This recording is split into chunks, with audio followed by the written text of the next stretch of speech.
Assalamualaikum warahmatullahi wabarakatuh. Kita bertemu kembali dalam pelajaran sejarah Indonesia. Nah, materinya masih yang kemarin, yaitu pendudukan Jepang di Indonesia.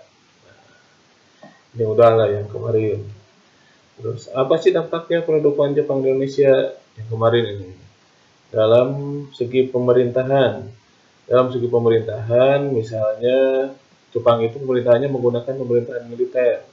Wilayah Indonesia dibagi tiga, ada pemerintahan ke-25 di Sumatera, ada ke-16 di Jawa, dan ada pemerintahan Angkatan Laut kedua di Sulawesi Selatan. Nah, kalau yang Angkatan Darat ke-25 dan Angkatan ke-16 itu di Sumatera dan Jawa. Terus ada apa yang unik itu pada masa pemerintah dampak pendudukan Jepang dalam bidang pemerintahan itu adanya RT Tony Megumi gitu, itu RT. Terus dalam bidang politik apa dampak pendudukan Jepang dalam bidang politik? Nih, dalam bidang politik itu apa dampak pendudukan Jepang dalam bidang politik?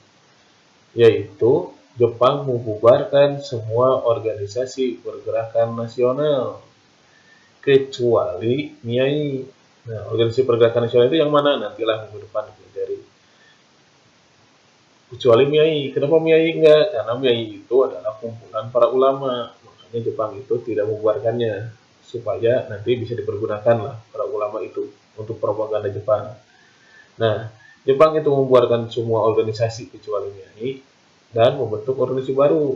Yang pertama yaitu gerakan 3A, Nippon Cahaya Pemimpin Asia, Nippon Cahaya Asia, Nippon Pelindung Asia yang dipimpin oleh Mr. Samsudin. Nah, itu untuk melancarkan propaganda Jepang, untuk mempengaruhi rakyat Indonesia supaya mendukung Jepang. Tapi, ya gagal, karena Mr. Samsudin itu tidak dikenal oleh masyarakat. Kemudian membentuk organisasi baru, yaitu Putra, Pusat Tenaga Rakyat, yang dipimpin oleh 4 rangkai, Insinyur Soekarno, Muhammad Hatta, Kiai Haji Mas Mansur, dan Ki Hajar Dewantara.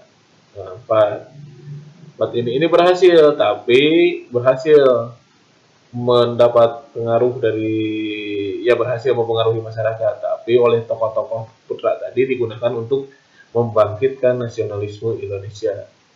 Dibubarkan lagi Putra, diganti lagi menjadi Jawa Hokokai, nah, himpunan perwakilan Jawa. Dalam bidang militer itu Jepang membuat ada apa sebutnya? Padan apa? Ada yang semi militer dan militer. Nah, ada yang semi militer. Kalau semi militer itu apa? Yang barisan pemuda, Keibodan, Seinendan, Fujinkai, Jiwakutai. Itu barisan-barisan. Jadi semacam apa ya? Semi militer itu. Pelatihannya bukan tentara, bukan. Kayak apa kalau sekarang itu ya?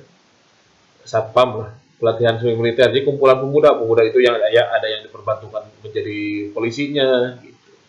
Itu badan semi militer, Kirbodan, Sinendan, Bujinkai. Nah, ada yang militernya. Kalau yang militernya itu ada dua, yaitu Heiho dan Peta. Heiho itu lebih tinggi dari Peta, Heiho dan Peta pembela tanah air.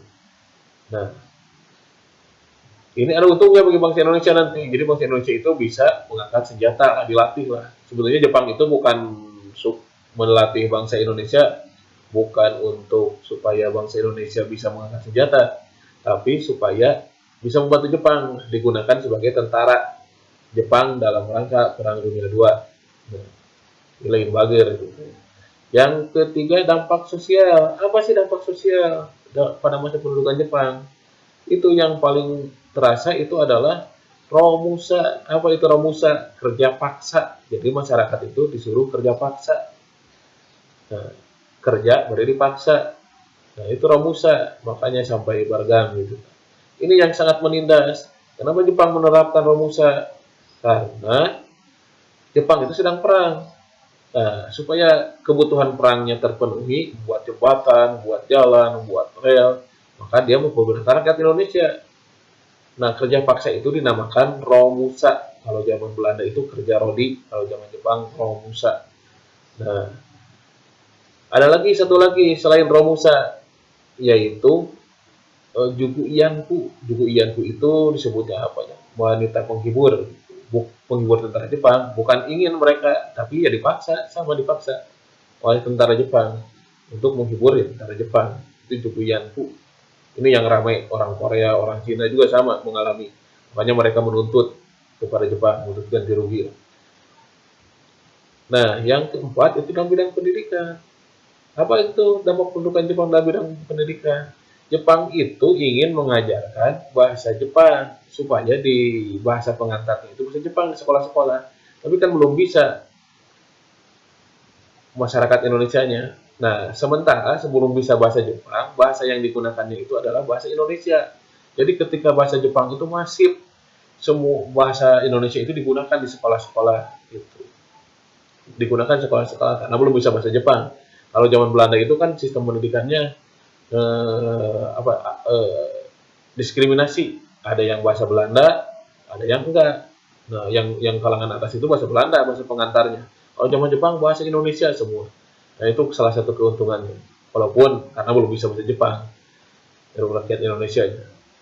Terus boleh dikibarkannya bendera Indonesia, boleh dinyanyikan lagu Indonesia Raya, tapi setelah bendera Jepang dan lagu kebangsaan Jepang.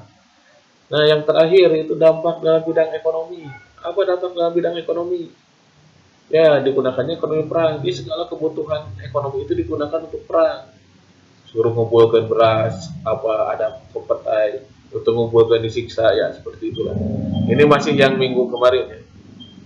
Masih yang minggu kemarin. Nah, ini materi yang minggu sekarang sebetulnya.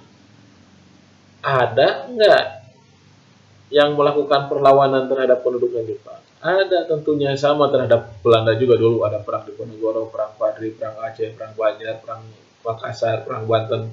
Sama ada juga ke Jepang juga, apalagi Jepang itu menindas. Gitu. Yang pertama perlawanan di Aceh. Apa latar belakangnya? Ya kesewenang-wenangan, Romusa. Gitu. Nah, maka diseranglah di Chot Klieng gitu. Ini yang dipimpin oleh Teku Abdul Jalil. Ini ulama guru ngaji lah. Nyerang Jepang di daerah Chot Klieng ini.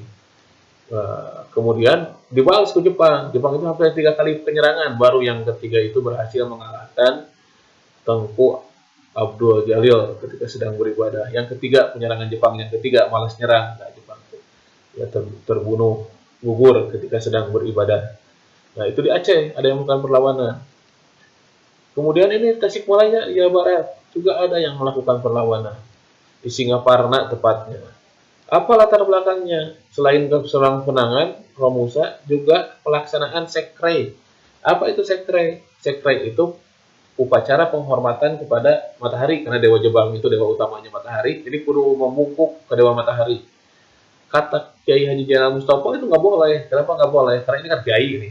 Nggak boleh karena itu menyembah matahari itu musyrik, itu nggak boleh. Maka ditentang lah.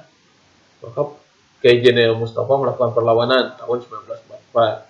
Walaupun tertangkap tanggal 25 Februari 1944, tertangkap Kiai Haji Jainal Mustafa. Nah, terus ini di Blitar, ini yang paling besar, perlawanan paling besar. Kenapa dikatakan paling besar? Karena ini pemberontakan ini dilakukan oleh peta. Nih, para tentara peta. Tadi peta di awal, peta itu sudah disebutkan bahwa Jepang itu membentuk 2 organisasi militer. Yang pertama Heiho dan yang kedua peta. Nah, orang-orang peta ini yang di Blitar, di daerah Blitar melakukan perlawanan. Otomatis ini kan tentara yang melakukan perlawanan. Kalau kayak Jenderal Mustafa, Tengku Abdul Jalil itu kan tokoh agama. Ini tentara hukum yang melakukan perlawanan. Supriyadi. Gara-garanya apa? Gara-gara Romusa. Oh, lihat Supriyadi itu. Oh, ternyata masyarakat itu menderita. Makanya Supriyadi itu mengajak teman-temannya di peta untuk melakukan pemberontakan. Dan sampai saat ini tidak diketemukan Supriyadi itu masih hidup atau meninggal. Ya kemungkinan udah meninggal karena ketika kemerdekaan yang diangkat sebagai panglima